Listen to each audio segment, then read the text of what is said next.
Jacques Brel, Georges Brassens, Léo Ferré, ils sont là, mais oui, tous les trois ensemble, ce lundi après-midi 6 janvier de l'année 1969, dans le salon d'un appartement du 6e arrondissement de Paris. Leur seule et unique rencontre à trois, montée pour un mensuel de rock et de chansons.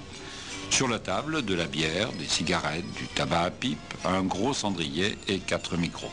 Cette rencontre de géants a été enregistrée puis diffusé pour partie en 1969.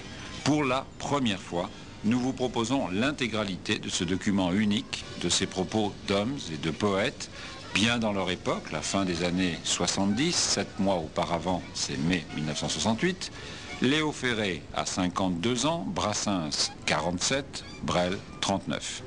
C'est Léo Ferré que j'avais le premier convaincu de l'intérêt de ce sommet, puis j'avais abordé Brel, et Brassens par petites touches, l'un dans le studio où il enregistrait la bière, l'autre dans les coulisses d'une salle de province. Et je leur avais écrit, téléphoné, écrit encore. Une première date, puis une seconde avait été envisagée. La troisième fut la bonne. Et ils étaient là, autour des micros, pour une rencontre à la bonne franquette, ces trois géants de la chanson, tous les trois publiés dans une grande collection de l'époque, les poètes d'aujourd'hui.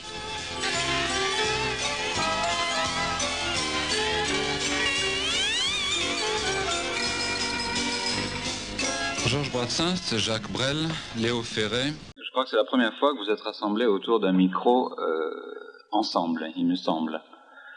Jusqu'à maintenant, on vous avait vu 2 par 2, mais jamais tous les 3. Vous êtes le seul à avoir réussi ce tour de force. Merci. Pourquoi est-ce que j'ai eu envie de faire cette rencontre, une rencontre au sommet de 3 grands chanteurs français quand même? C'est parce que, à mon avis, 69 risque quand même d'être une année Brassens, Brel, Ferré, si on veut respecter l'ordre alphabétique. Parce que Brassens, d'abord, sort d'une maladie qu'il tenaille depuis 2 ans. On le revoit un peu maintenant à la radio, à la télévision. On le réentend. Et je crois aussi il sort son premier livre. Non, il ressort. Il ressort. Il y a 20 ans qu'il est sorti. C'est ça. Mais on m'a tellement enquiquiné que je l'ai ressorti alors que je ne l'aime plus du tout, ce livre.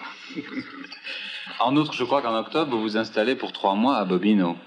Oui, si tout va bien. Si Esculape me prête vie. Oui. C'est ça. Jacques Brel, d'autre part, parce qu'il est en train d'abattre un préjugé, un moulin de plus, celui de l'impossibilité pour une comédie musicale d'avoir du succès en France, et je crois que l'Homme de la Manche est en train de le prouver. Et enfin Léo Ferré, parce qu'il vient de s'installer pour 1 mois à Bobino. Et d'ailleurs, il a tellement de choses à dire et à chanter depuis mai, depuis les bouleversements survenus dans sa vie privée, qu'il assumera lui-même les 2 parties du spectacle.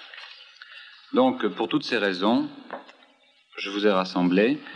Et la première question que j'ai envie de vous poser, c'est si vous êtes conscient du fait que vous représentez tous les 3 les 3 plus grands poètes, les 3 plus grands auteurs-compositeurs, interprètes de la chanson française. Et ceci depuis des années, et avec le même succès. Si vous permettez, moi je vais vous dire quelque chose. Moi je suis Léo conscient. Ferré, oui.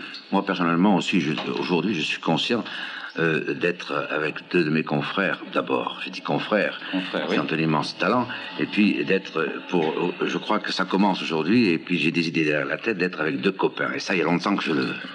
Vous le désiriez. Voilà. C'est l'époque où on dit qu'est-ce que c'est pour vous la chanson, qu'est-ce que c'est pour vous la bretelle, n'est-ce pas? On s'en fout. Oui, bien sûr. L'important, je crois que c'est un peu d'amour qu'on peut distribuer ou recevoir comme ça, de temps en temps, comme ça, au hasard même d'un micro. Et ça c'est important. Maintenant que nous fassions des chansons depuis 20 ans, tous les 3, et qu'on ait travaillé beaucoup, qu'on ait, comme on dit chez moi, zugumé sur le métier longtemps, et que se soit emmerdé longtemps aussi pour faire ce métier. Et si aujourd'hui, on peut chanter tranquillement dans une salle sans avoir ni les flics ni les gens qui viennent siffler, ou même s'ils viennent siffler, d'ailleurs ça devient un honneur pour nous, et bien ça n'est que justice, et puis on n'a pas besoin de casser les vitres pour le dire, vous comprenez. Et vous êtes quand même tous les 3 dans la collection les poètes d'aujourd'hui, c'est un fait, vous ne pouvez pas le nier. Oui, mais enfin ça, on n'est pas les seuls. Oui. Et puis enfin ça veut pas dire grand chose, vous savez, cette façon de compartimenter. Je sais, bien sûr. Vous ne vous prenez pas pour un poète alors, Georges Brassens? Pas tellement, non. Non. J'écris mes chansons, on a déclaré que j'étais un poète, moi je fais des chansons. Je ne sais pas si je suis poète, il est possible que je le sois un petit peu, mais enfin, peu m'importe, je chante. Je mélange des paroles et de la musique et puis je les chante. C'est pas tout à fait pareil quand même. Mais Jacques Brel a une idée, je crois, là-dessus aussi. Lui aussi se défend d'être un poète. Oui, moi, je suis chansonnier. Vous avez dit que vous étiez vraiment un petit artisan de la Je chanson. suis un artisan de la chanson. C'est ça. Les gens qui se disent poètes, ce sont des gens qui ne le sont pas tellement, au fond. Les gens qui sont honorés quand on dit qu'ils sont poètes, ce sont les poètes du dimanche. Les poètes qui ont des plaquettes éditées à compte d'auteur, vous comprenez. Maintenant, moi, je suis... Il y a des poètes très emmerdants d'ailleurs. Oui, Même très emmerdants, oui. Redoutable. Cela dit, un poète, bon, si on me dit que je suis poète, ben je veux bien. Comme si on me disait que j'étais, je sais pas, un cordonnier qui fait de bonnes chaussures, un artisan. Et je rejoins le point de vue de Jacques Brel, oui. Ben oui, pourquoi il n'y a pas... Vous n'avez pas de carte de visite avec poète dessus. Non, Il y en a. La chanson, malgré tout, alors, si vous n'êtes pas poète, vous êtes artisan ou vous êtes chansonnier, la chanson, c'est quand même un art ou un art majeur, un art mineur? Qu'est-ce que c'est alors? Non, parce que Brassens a dit une chose vraie. Il a dit, moi, je mélange des paroles et de la musique. C'est ça. Et voilà ce que je fais. Et c'est ça le seul problème. Oui, la chanson, c'est des paroles et de la musique mélangées et chantées. Et chanter. Chanter, oui. Ce sont des chansons. Voilà. C'est tout à fait différent de ce qu'on appelle couramment la poésie. Oui, La poésie est quand l'art même poétique. faite pour être lue ou pour être dite. Dites, La mais pas chanson, chanter. c'est très différent. Oui, d'accord. On ne peut quand même pas tout à fait, bien que par exemple des types comme Ferré le fassent, mettre par exemple Baudelaire en musique, mais il est quand même assez difficile de faire... d'utiliser la chanson comme les poètes, les poètes qui nous ont précédés, utiliser le vers, vous voyez, parce que quand on écrit pour l'oreille, on est quand même obligé de choisir un petit peu, d'employer un vocabulaire un peu différent, des mots qui accrochent l'oreille plus vite. Oui. Alors que le lecteur a la possibilité de revenir en arrière, vous me direz avec le disque, on a aussi la possibilité de revenir en arrière, mais enfin, on amuse Mais le moins. disque est quand un même. sous-produit de la chanson. Oui. Faut pas... Oui. C'est vrai. C'est déjà Oui, mais enfin, quand vous faites une chanson, les gens l'entendent en vitesse. Oui, comme ça. Tandis qu'un- Oui, mais alors, le disque, souvent, sans le vouloir. si, comme le dit Jacques Brel, le disque est un sous-produit, à ce moment-là, la chanson ne se conçoit qu'à la scène. Non, elle n'est pas écrite pour être... Elle est écrite pour être chantée. Elle n'est pas écrite en fonction d'un disque qui passe. Oui, mais pour que les gens l'écoutent, puissent l'avoir, Ben oui, alors puissent ça, là, l'entendre. oui, alors... Non, c'est exactement comme si vous Ferré, veut oui. dire, je le comprends très bien, moi je suis de ton avis, c'est exactement si vous êtes de bons chocolats, Oui. des chocolats extraordinaires, hors commerce, et puis que vous les gardez chez vous. À partir du moment où vous mettez dans un paquet, eh bien, vous les mettez dans le commerce, à ce moment-là, ça vous intéresse plus. Moi, si je fais des bons chocolats, que les autres les mangent, je m'en fous, vous comprenez? Et alors, à ce moment-là, le paquet, c'est le disque. Oui. Ben, le disque, c'est un peu la mort de la musique. J'aime bien qu'il dise ça parce qu'il est un peu de mon avis. Autrefois, on chantait quand un type faisait une chanson et qu'elle plaisait, les gens se la chantaient, se la passaient, se la prenaient. Oui. Aujourd'hui, c'est un peu différent. Le public est devenu plus passif. Absolument, Autrefois, ils ouais. participent et ils avaient des cahiers de chansons. Il y a des gens qui reçoivent d'abord la musique ou d'abord les paroles. Bon, les gens les plus intelligents reçoivent d'abord les paroles. Les gens les plus sensibles et peut-être les moins intelligents, ce qui est possible aussi, reçoivent d'abord la musique, ils écoutent les paroles après. Alors ce qui fait que ça fait connaître, et j'ai fait connaître Baudelaire à des gens qui ne savaient pas qui était Baudelaire, vous comprenez ça. Autrefois, quand un type écrivait une chanson, les gens la reproduisaient. Et maintenant, c'est nous qui nous reproduisons. Et c'est ça l'ennui, c'est que ça faisait chaîne avant. Enfin, je dis avant le microfilm, en fait. C'est le plus grand inventeur de la chanson, c'est cet Anglais qui a trouvé le principe du microfilm pendant la guerre. Alors, en fait. Ça part dans des couveuses, et puis ça part. Alors qu'autrefois, c'était les gens qui ils recevaient un œuf, et ils essayaient de faire le même œuf chez eux, comme ça, le dimanche, avec un piano. C'était charmant, ça. Alors vous leur donnez l'œuf. Ah ben oui, il faut que quelqu'un donne l'œuf, ça, bien sûr. Non, Oui, mais ça rejoint à ce que je vais vous dire maintenant, parce que, est-ce que quand vous disiez tout à l'heure, on est poète, on est artisan, tout ça. Non, vous savez ce qu'on est tous les trois? Des pauvres connards devant Oui. Non. des micros. Oui. Non, on est des chanteurs. Ça, c'est Brassens. On est des chanteurs. Parce que si on n'avait pas de voix, on ne pourrait pas se publier. Parce que si tu n'avais pas de voix, tu n'écrirais pas. Et moi non plus. De pas de voix, c'est bien gentil de me dire ça, mais enfin, Eh oui. c'est pas terrible. Hein. Tu as de la voix, tu chantes. Lui aussi, s'il n'avait pas de voix, qu'est-ce qu'il irait chanter les chansons de Brel? Tout ce qu'il fait, il n'écrirait pas. Il n'écrirait pas tout ce qu'il a écrit, parce qu'il a écrit... Oui, il aurait sûrement écrit pour lui, d'autres choses. parce qu'il les a publiés avec sa voix. Et moi aussi, c'est pareil. Moi, on est plus ou moins chanté par des gens, mais enfin, c'est pas Ça assez. veut vous dire comprenez. qu'on est peut-être chanteur, justement, parce qu'on a de la voix. Il y avait beaucoup de chansons quand même. Les types qui venaient sur les places à 7, moi j'en voyais des types qui s'amenaient avec une grosse caisse, là, puis une guitare ou un banjo, et puis ou un accordéon, et qui vendaient des petits formats, qui apprenaient les petits formats les Il chansons. ne faut pas oublier qu'il y a aussi Il y l'inérable. avait des chanteurs de rue à cette époque-là. Oui, mais il y en Ah avait À beaucoup. tous les coins de rue, il y avait des Beaucoup. chanteurs. Et pas seulement le simple mendiant qui vient, il y avait des professionnels qui étaient payés par des maisons d'édition pour vendre. On vendre vendait les une cinquantaine de chansons. Oui. On vendait des formats comme on vend maintenant les petits 45 tours. Oui, mais ils vendaient, tu sais, des gros trucs. Avec 12 titres. 12 titres. Enfin, les chansons en vogue. En vague. Moi, quand j'étais petit, en Léo 1922, Ferré. ma maman me faisait chanter le Pélican. J'ai oublié ce que c'était, mais le Pélican, tout le monde connaissait le Pélican.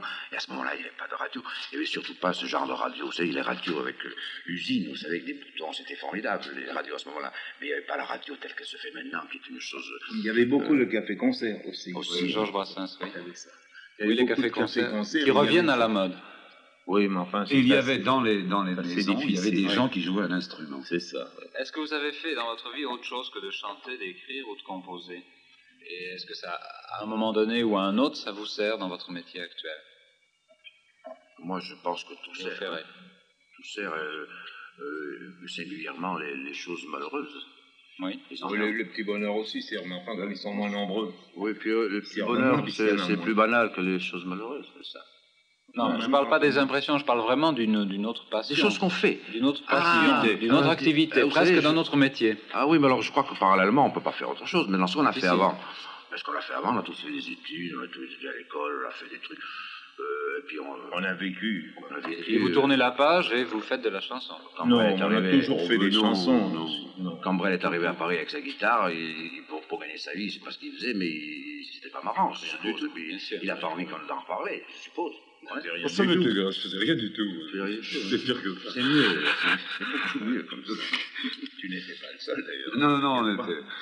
Il y avait l'association des. Moi, je n'ai jamais rien fait que ça. Moi, j'ai fait des choses. Vous avez plus ou moins fait du cinéma, je crois, tous les trois. Deux l'ont abandonné, un autre le fait récemment et y trouve beaucoup de joie. Le fait de jouer la comédie ou le fait de se comporter en acteur peut servir à un moment donné pour vous comporter sur scène, ou est-ce qu'il y a des liens entre le comédien et l'acteur, et le chanteur, pardon? Moi, je ne sais pas. Brel doit le savoir, moi, je ne sais pas, parce que j'ai jamais joué à la comédie. C'est une chose qui m'inquiète, qui m'intrigue, mais j'aimerais bien.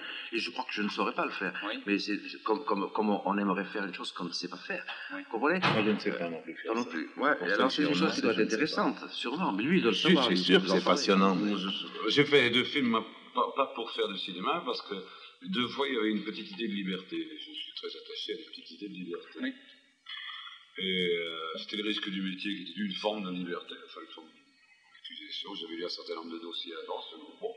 Et l'autre fois, c'était la bande à Bono. C'est l'idée qui me séduit.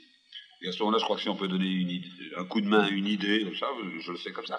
Mais c'est pas pour faire du cinématographe des Frères Lumière. Enfin, Oui, bien c'est sûr. parce qu'il y a quelque chose. Remarque ça devait être passionnant, le cinématographe. Les Frères Lumière, celui-là devait être extraordinaire. Sans doute, oui. Oui. Parce que tu veux dire que quand tu tiens ton rôle, au moment où tu es sorti, tu remportes la réplique ou les répliques, tu es aussi seul que quand tu es dans une salle, tout seul, avec un projecteur à chanter tes chansons pendant 2 heures. Oui. Tu es aussi seul. Oui. Ça, c'est nouveau, c'est pour moi, parce que ça, je ne me rends pas compte. Oui, c'est vraiment, parce que s'il n'est pas bien, on dira qu'il n'est pas bien, tu vois, il d'accord. faut quand même qu'il pousse son cri. Oui. Mais donc, il est dans sa carapace au moment où il En plus, là, c'est un peu différent parce que c'est moi qui ai provoqué cette folie.